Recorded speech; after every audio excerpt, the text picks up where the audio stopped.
be doing a video about the Queen's Gambit. It's my new favorite Netflix original series. I've kind of fallen in love with Beth Harmon and I wanted to talk about it. So that's what I'm going to be doing today. In this video, I will be talking about some pretty heavy topics. Drug use, if suicide, if death, and that kind of thing freaks you out, then please do not feel like you have to watch this episode. They are really big themes in the Queen's Gambit, so there's not really any way around that, and I would like to talk about that. So just FYI, if that does, you know, trigger you in some way, don't feel like you have to watch this video. And peace. Before we get into that, if you'd like to follow me on Instagram, my Instagram will be linked down below. Here it is. If you want to see what's going on in my day-to-day existence, you're very welcome to follow me. And if you'd like to see more of the YouTube content that I've been creating, then you're very welcome to subscribe and click that bell icon.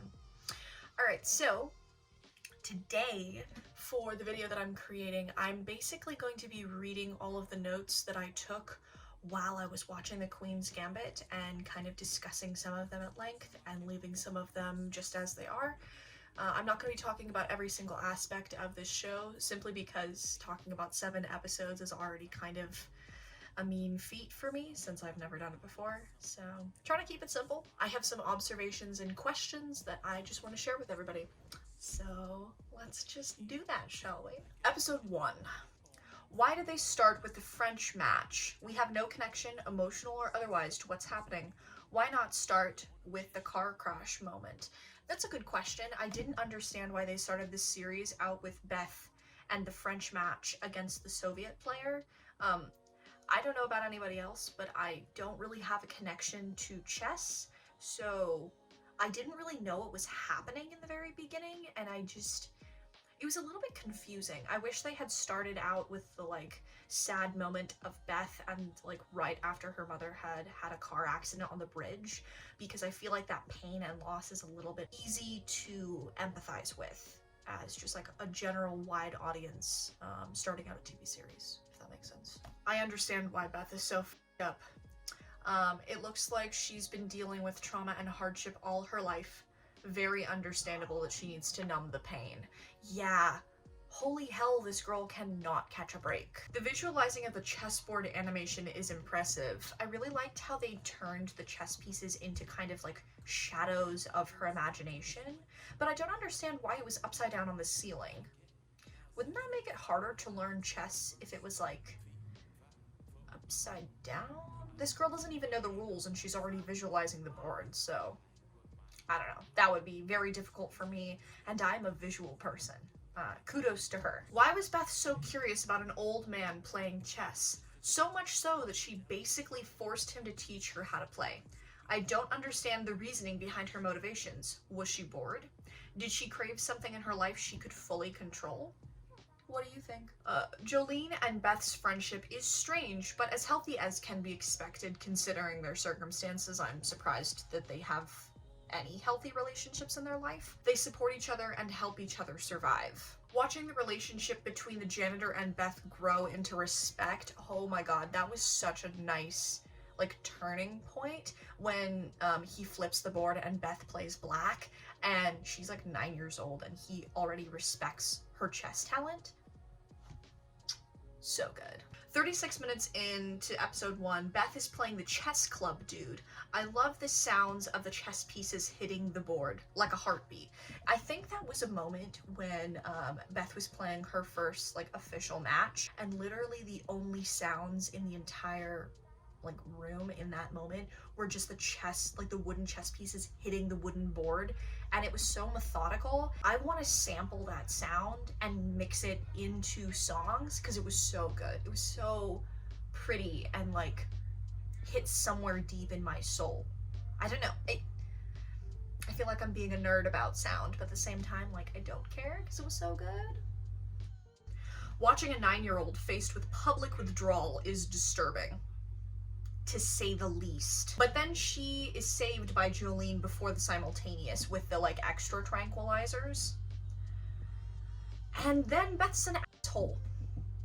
to Jolene. I don't understand why she was so rude to her friend that literally just saved her from having public withdrawal symptoms in front of an entire high school chess club. It might just be the fact that she's like jittery and edgy and like hates the feeling of withdrawal, because she's like, do you have any more tranquilizers? Where are they? Blah, blah, blah.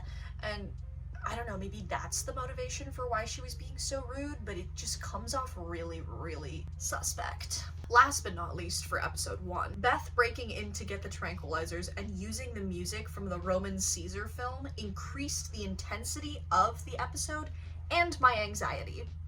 And watching her, like, literally, okay, I don't need to read my notes for this. I know exactly what was happening. When she was taking handfuls of the tranquilizers and stuffing them in her mouth, chewing them, and like, then she stood there in front of the entire orphanage's staff, all of her friends, and like collapses to the soundtrack of this film is... I kind of don't have words to describe how many feelings that whole situation was for me, because it was like 2 minutes of this entire episode, and it was such a compelling portion of this episode, it just kind of took my breath away, if that makes any sense. It got me addicted to this show. The whole having interactions with potential families over and over sounds awful. When she's in the orphanage and like they have to basically do interviews of the people that you're gonna live with. God, that sounds so distressing. Finding out that you are the replacement child to mend a marriage, Beth really does have to deal with a lot, and she gets bullied. Of course. Sweet girl, she goes through so much. Oh my god. The shopping trip is an emotional roller coaster. Oh right, when she first is living with her adoptive mother and they go to the store for the first time, thinking the adoptive mom is going to be nice and then spends super tiny amount of money on ill-fitting clothes, but later enjoys the spoils of her daughter's chess winnings is annoying.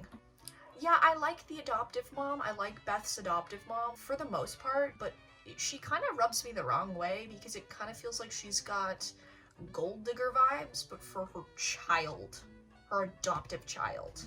I don't like that at all. I hate that she intentionally got addicted to tranquilizers again. I wonder why she did it. Do the drugs help her visualize the chess pieces and that's why she jumped back on that bandwagon?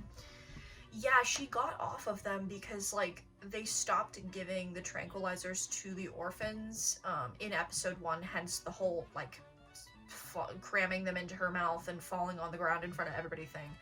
But then it like fast forwards a couple of years into the future and she hasn't been taking tranquilizers that entirety of her teenage years, but then she starts like willingly taking them again. Not good for your body. Hey all, it's Editing Frankie, and I'm just popping into this video really quick to basically say I'm not writing any more of the little like question blurbs in this video. It's hurting my fingers, it's taking me too long, and it's kind of driving me up the wall, so.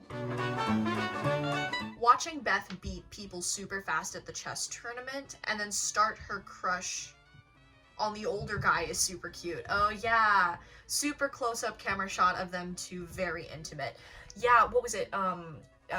Towns? That's his name, Towns. Is it? I can't remember. The really good-looking dark-haired guy. That whole, like, schoolgirl crush thing, I extremely vibe with because I had those back in the day. And, very relatable content right there. The fact that she does beat everyone's ass just, like, swiftly and concisely is also super amazing.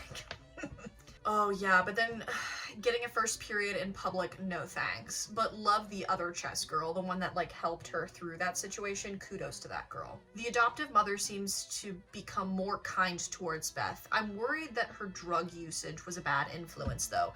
I think it's because the mom was a drinker and also took the tranquilizers, which is how Beth kind of found them again, is her adoptive mother was using them, so she started using them again. So not the best influence, but like all things considered, she has a home now. Some things are going to be rough around the edges, I guess. I don't know. I don't know how to feel about that. Oh yeah, the whole flashbacks with the mom thing freaks me the out. Like, there are moments in this series where we see Beth reliving the moments when her mom was like feeling some type of way or was like potentially going to hurt herself, and it is super terrifying. The chess opponent's tactics to annoy Beth and throw her off her game start working until she takes drugs. That's not a great message to send. For someone who knows the most basic knowledge of chess, this show is very accessible. That's true. I don't know a lot about chess. I played it with my mother when I was a child, and she would whoop my ass every single time because she's a lot better at chess than me. But other than that, I really have no connection to chess itself. So the fact that it is based around a chess prodigy, it's still very easy for me to grasp what's happening. It's very easy to understand, which I love. I enjoy that a lot. The end of this episode where the mom is calculating out the costs of travel so Beth can make them more money by playing chess creeps me out. I'm just glad she doesn't seem to have gold digger bad intentions, but she kind of does. I don't know, she kind of does. The mom, the adoptive mom, is living this luxurious lifestyle based on her like adoptive daughter's chess prodigy. The mom doesn't have a job. She's divorced from her weird husband. So I don't know. She kind of does have gold digger tendencies. The opening flashback scenes scare me. Was the mom trying to kill herself by not coming up for air? It's the scene where the mom is like swimming out on the lake and she's swimming towards the little like floating wooden, what the f is that called? We all know what it's called. I don't know what it's called. Anyway, she's swimming out towards that and Beth is like screaming her name in distress, and that scared me so much because she's literally like a tiny child in that scene. She looks about 3 years old and her mother is like scaring the shit out of her. No thanks. No fucking thanks. Oh yeah, we meet the cowboy. What's his name? This is his face. I'm just gonna put it on the screen right here. I don't remember what the actor's name is called. I will also put that down below. But yeah, I really like him. He's funny. I think of him as Indiana Jones or the cowboy. Chess player. He's really good in this series. And we finally get to meet him. When the mom lets Beth drink booze. Like, I kind of have to side-eye that one, but also my parents let me do that too, so. There's not much I can say about that.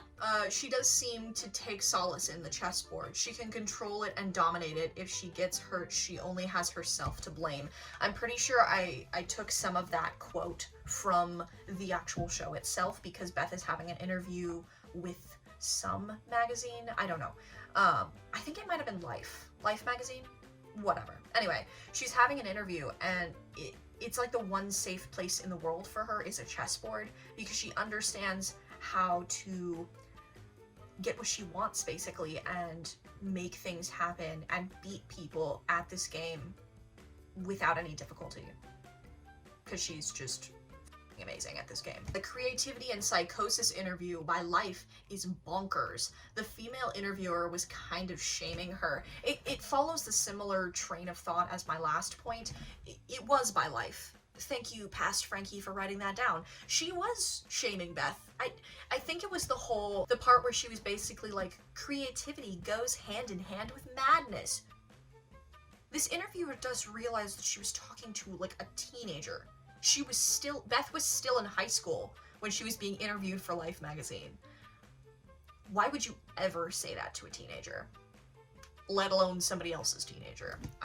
I literally don't understand. The apple pie party was uncomfortable, and then Beth steals booze from the mean girl's dad. What teenager does shit like that? A lot of teenagers? Let's be real. Las Vegas opening 1966. Beth is super glamorous. Oh my god, yes.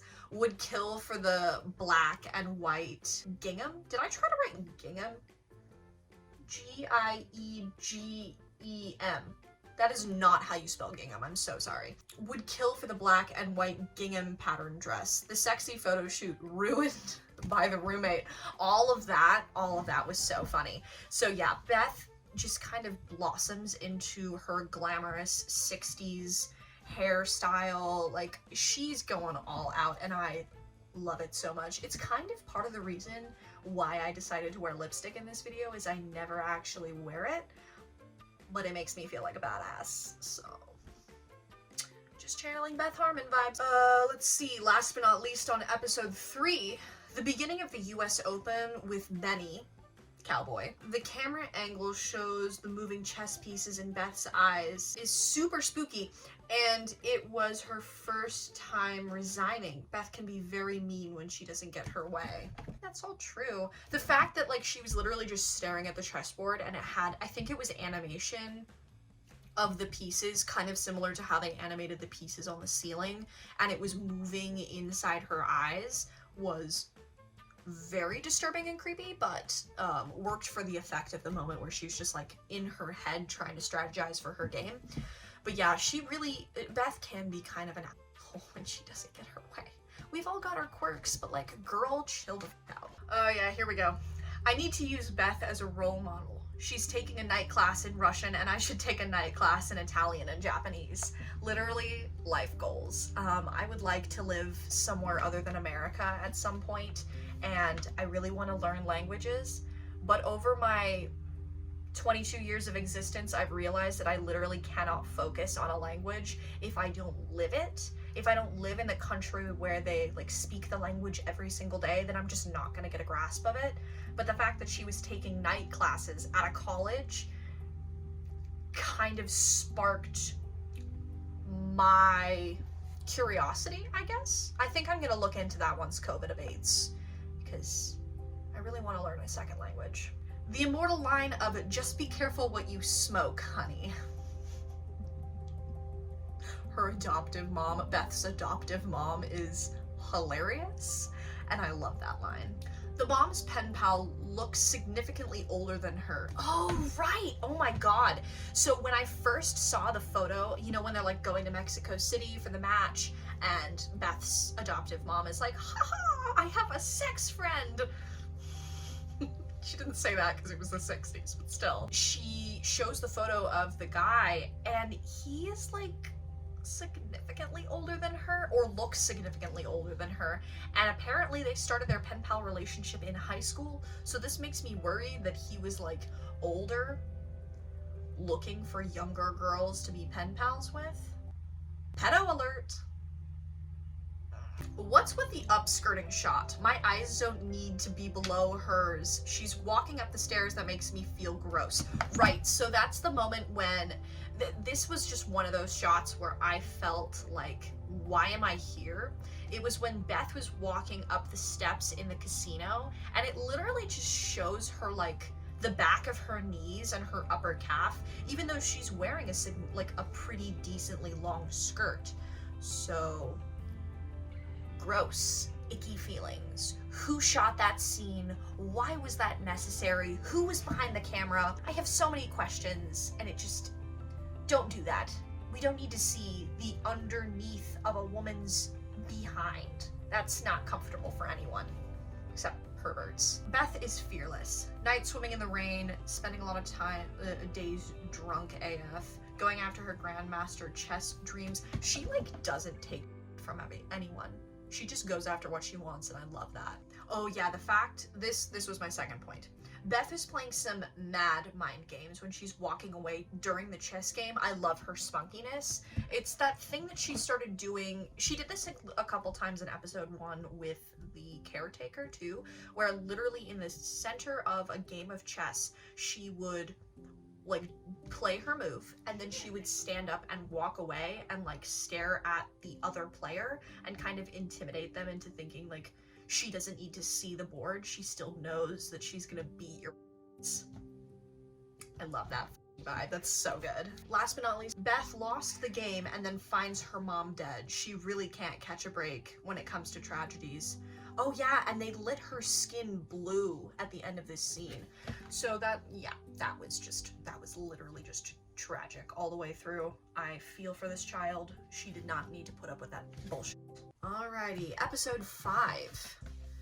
Questions and observations. Oh, yeah, okay. So the beginning of this episode I wrote down is just super jarring. The upside down mom shot and talking about fear and the human condition was very confronting.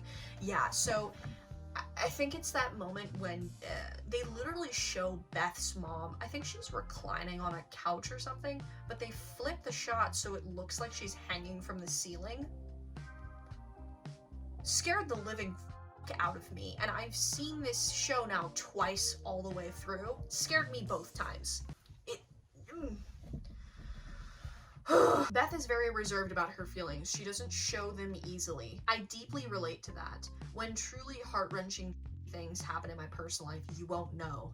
I don't like burdening people with my feelings. Am I just writing a diary entry here? I feel like I'm just writing a diary entry. I mean, it's true, but still. The relationship between Beth and the teeth dude is awkward. She shouldn't have invited him to live with her. Oh, right! The guy with the jankiest teeth that, like, was in the first episode and in her first official match, and he was, like, sucking his teeth at Beth, is now, like, a love interest slash chess coach. And the fact that she invited him to live with her was kind of weird, actually. Like, I know she had a crush on the guy, but that doesn't mean that you just invite someone to live with you spontaneously. No. Cowboy complains too much. But right after he does his little complaining bit in this episode, the sequence directly after his tirade was absolutely gorgeous. Benny, Cowboy, and Beth playing in the US Open. Love the symmetry and the geometry of the block shots. Okay, so that entire end of that episode was kind of super inspirational for me because they were using the geometry of the chessboard to dictate the different squares and face placement of people in the shot, and I love the creativity with that. I'm gonna throw up some screenshots and stuff on here because I don't want to get copyright struck or claimed or any of that. That whole sequence, it was just like music and we were just watching them play chess, but they were putting shots of the characters' faces on the chessboard and rearranging them in very geometric, symmetrical kind of fashion. So fucking pretty. I wish people would do that more often and take initiative and make things just a little bit more unique in their shows. I really dug that about this episode. Alrighty, so now we're going on to episode 6. That was fast. I love this first question. Why does Cowboy live in a hole?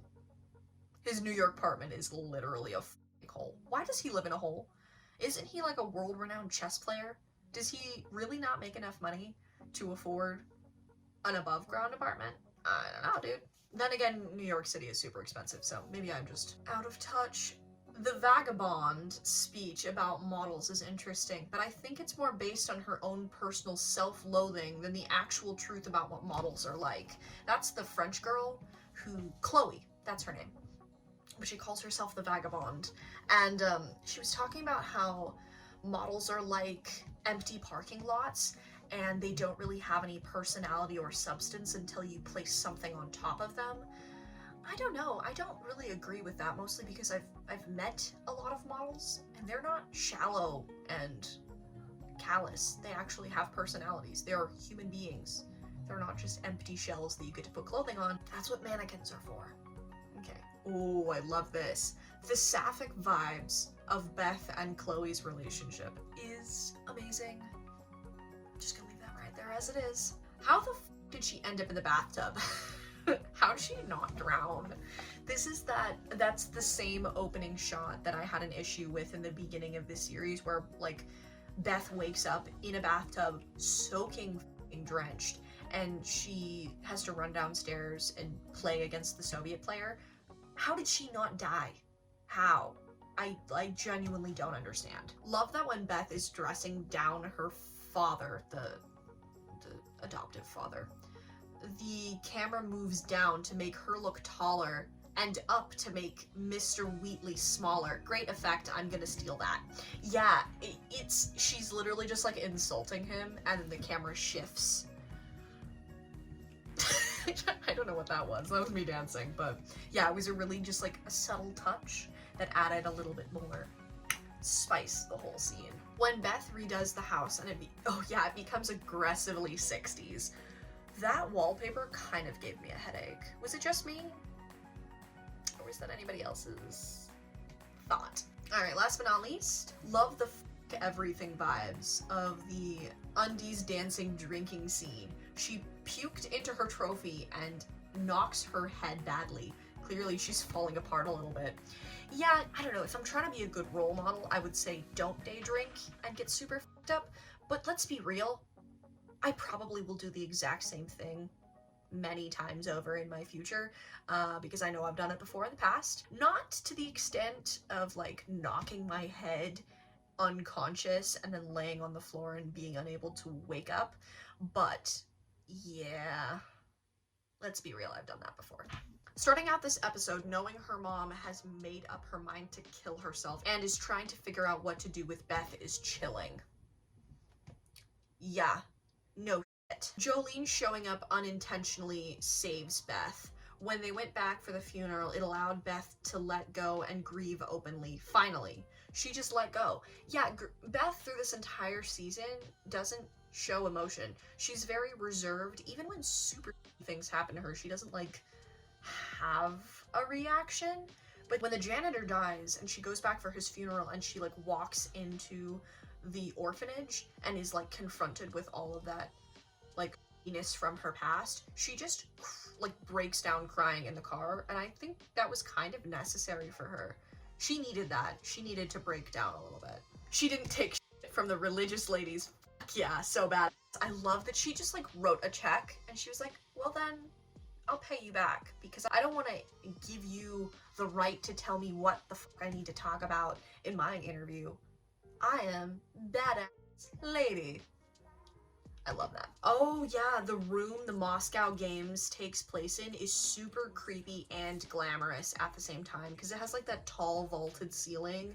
The lamps were hanging low enough that they wouldn't hit the heads of someone standing up, but the room itself was like 3 or 4 stories tall on the inside, and then it just had like that dark wood panel. Such a cool room. I want to go walk around that room. Weird window animation on the shot after she catches the Russian players plotting. They just don't know how to do their perspective. The window had weird perspective. But that's also just me as an animation student, like catching a mistake in green screen. I would probably notice that, but nobody else would notice something like that. So that's just me being nitpicky as fuck. The final showdown is making me, a person who has almost no connection to chess, want to watch the best players in the world face off. I'll put that on my to-do list for after the world opens up again someday. Spine-tingling chills when she looks at the ceiling in the end, stone cold sober, and finally visualizes the board. Fucking hell. But she didn't get a standing ovation when she won, which makes me sad. Yeah, that's a lot of information I need to break down really fast. So, the fact that she, like, looks up in the middle of her match and is staring at the animated chess set, that shot of her eyes when she's like glued to the ceiling is haunting. It's so cool. But also, I don't like the fact that they didn't stand up for her. She wins the game. The Russian player hands her the chess piece and they like have a hug, but nobody in the audience stood up. She's the best chess player in the world and they couldn't even get off their asses. That was confusing. Alright, this is my last point from the Queen's Gambit. Here we go. She said, screw you, Mr. President, I want to play chess with strangers in the park. She just won everything. Don't tell her what to do, bitch. Don't tell her what to do. I love that moment when Beth, like, ditches her CIA agent handler and, like, walks off into the park and just starts playing chess with a whole bunch of random, like, old strangers. That was just... She's such a good, like, person at heart. She just wants to play chess. She doesn't want to deal with all the bullshit surrounding chess. She just wants to play the game itself. Like, let her do her thing, goddamn. Anyway, I hope you all enjoyed this video. This was just a breakdown of my observations and questions about the Queen's Gambit. If you noticed anything that you would like to talk about in the comment section, please feel free to leave it down below. I'd love to hear what people have to say about these shows. I would love to talk to people who also super enjoy this show. And also, if you didn't like this show, I'd love to hear your thoughts. I hope you all are staying safe. Wear a mask, please. Stay safe, wear a mask. I hope you all are doing well and staying safe and, you know, taking care of yourself and your loved ones. I will see you in the comment section and in my next YouTube video. Bye.